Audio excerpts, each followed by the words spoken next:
Bonjour, je suis Sandra, technicienne en santé animale à l'Aquarium du Québec.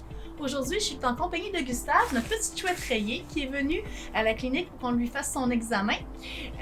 Quand on manipule un oiseau de proie, il faut vraiment faire attention à ses serres, donc il faut vraiment bien tenir ses pattes et aussi envelopper ses ailes pour éviter qu'il se débatte. Car ses pattes peuvent nous blesser et ses ailes, s'il se débat, c'est lui qui va se blesser.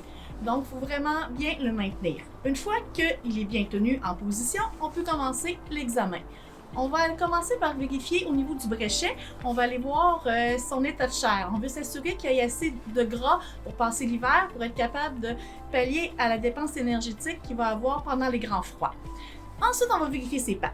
Au niveau des pattes, on va vérifier qu'il n'y a pas d'infection au niveau de ses pattes. On va aussi tailler ses serres, car en captivité, les serres poussent, mais comme il n'y a pas autant d'activité qu'en milieu naturel, on est obligé de détailler régulièrement.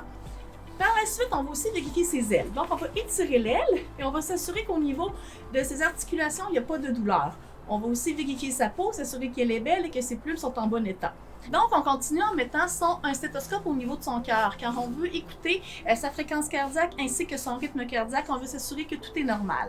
Pour terminer, il y a au niveau de son bec, il faut aussi faire des petits ajustements. Comme car Gustave est en captivité, sa nourriture n'est pas exactement la même qu'en nature. Donc, le bec allonge, il faut être capable d'aller y redonner sa forme et le tailler un petit peu pour qu'il puisse bien fermer son bec et bien manger. Après toutes ces étapes, on peut dire que Gustave est en parfaite santé, qu'il peut passer l'hiver sans problème, donc on va le retourner dans ses quartiers.